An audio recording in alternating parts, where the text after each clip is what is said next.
बीड ज्ञानेश्वरी मुंडे यांच्यावर बीडच्या जिल्हा रुग्णालयात प्राथमिक उपचार केल्यानंतर अतिदक्षता विभागात पुढील उपचारासाठी दाखल करण्यात आले।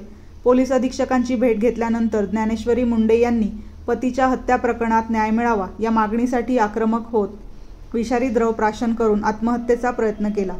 जिल्हा रुग्णालयात प्राथमिक उपचारानंतर पुढील उपचार अतिदक्षता विभागात केले जात आहेत। सध्या ज्ञानेश्वरी मुंडे यांची प्रकृती स्थिर असून विष किती मात्रामध्ये घेण्यात आले, विष कोणत्या प्रकारचे आहे हे स्पष्ट झालेले नाही। पुढील तपासणीसाठी त्यांचे सॅम्पल घेण्यात आले आहेत। चांगलं झालं होतं। पोलीस अधीक्षकांची चर्चा झाली, साहेबांची आपली भेट झाली। एसपी साहेबांनी एलसीबीला गुन्हा देखील वर्ग केला आणि त्यांनी पथक तयार करून तात्काळ बाहेरगावी पाठवणार देखील होते आज संध्याकाळपर्यंत आरोपींना आणण्यासाठी।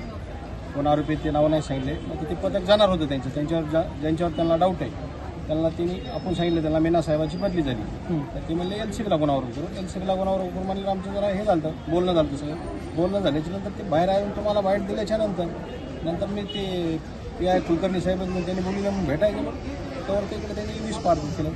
मी तो दवाखान्यात घेऊन आले, आता ॲडमिट केलं आहे। आता ते ICU मध्ये नेणार आहे। ते जे केलेलं असते ते बाहेर काढायचे शरीरामध्ये, ते बाहेर काढून कळण आपल्याला पाहिजे। मात्र 18 महिन्यापासून वारंवार पोलिसांनी तुम्हाला आश्वासनं दिले। अधीक्षक साहेब नवीन आलेत नाही, 2-4 महिने झाले। ते IPS आहेत, पहिले जे होते ते त्यावेळेस होते, दोन्ही मी नोकरच होते।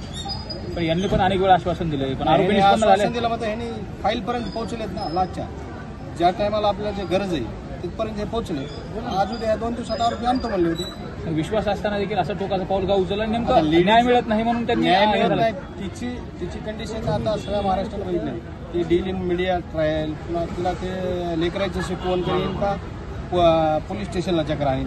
आता पोलीस स्टेशनला चक्र आणणं सोपं नाही। आमचं परई आणि केज 65 किलोमीटर अंतर आहे। लेडीजला कुठवर जाणार एकटी, आम्ही कामात असल्यावर तिला जाता येणार कुठं? आता माझं एवढंच म्हणणं की अधिवेशनात मुद्दा मांडून तात्काळ SIT CID ह्याच्यात लावून द्यावं। सगळ्या गोष्टी सकारात्मक झाल्या तरी देखील सकारात्मक झालेच मग आता लेडीजचं तुम्हाला तर माहिती, लेडीजचं समाधान झालं नाही। आता ती स्वतः खेळती इथपर्यंत। आता SP ऑफिसला नाही म्हणजे साहेबाकडे 2दा-3दा आली, नंतर कुठेतरी आता संयम तुटलाय असं वाटतंय का? तिचा तुटला। तत्काळ निर्णय घेण्याची SP साहेबाला गरज आहे। पथक तयार करावं, कैदी करावं, तत्काळ त्यांना आरोपींना पुणे आहेत ती अटक करावं। सध्या अधिवेशन देखील सुरू आहे, अधिवेशनात कोणत्या तरी आमदारांना मुद्दा मांडायला पाहिजे। जे समोर आले त्यांना भेटायला, घरी भेटायला ते अगर ताई आहेत, सुप्रिया ताई, अगर पंकज ताई आहेत, धनुषेठ आहेत, यांनी हे मुद्दा मांडावं। विचारणा केली का तुम्ही? पंकज नाव घेतलं म्हणून ताई साहेबांना मी एकदा भेटलो होतो, तर ताई साहेब म्हणले आपण SP साहेबाला बोलू। तेव्हा ते SP तुम्हाला माहिती बारगळ साहेब कसले होते। नाही, त्याच्यानंतर 7 महिन्यात असतात। 7 महिन्यात ताई साहेबाशी बोललो। आरोपी निष्पन्न झाले आहेत का? आरोपी निष्पन्न नाही, फक्त ते आम्हाला डाऊट आहे त्याच्यावर जातो म्हणले। ज्ञानेश्वरी महादेव मुंडे नावाची महिला यांना 12:30 वाजता आपले जिल्हा रुग्णालय बीड येथे दाखल करण्यात आले।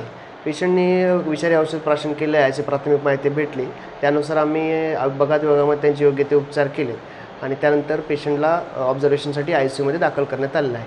सध्या पेशंटची कंडिशन स्टेबल आहे, त्याला योग्य ते उपचार चालू आहेत, तिच्या जीविताला सध्या तरी काही धोका नाही। कुठले इन्व्हेस्टिगेशन केले?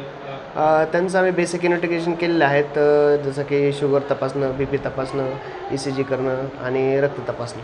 त्यामध्ये सध्या तरी रिपोर्ट नॉर्मल आहेत सगळे, काही काळजी करण्याचं कारण नाही। पॉयझन कोणत्या प्रकारचं होतं? पॉयझन किती मात्रामध्ये घेतलं आणि कोणतं होतं याबद्दल काही स्पष्ट त्यांनी सांगितलेलं नाही आहे। एक रिकामी बॉटल आणलेली आहे, पण त्याच्यामध्ये लेबल वगैरे काही नाही आहे। ठीक आहे।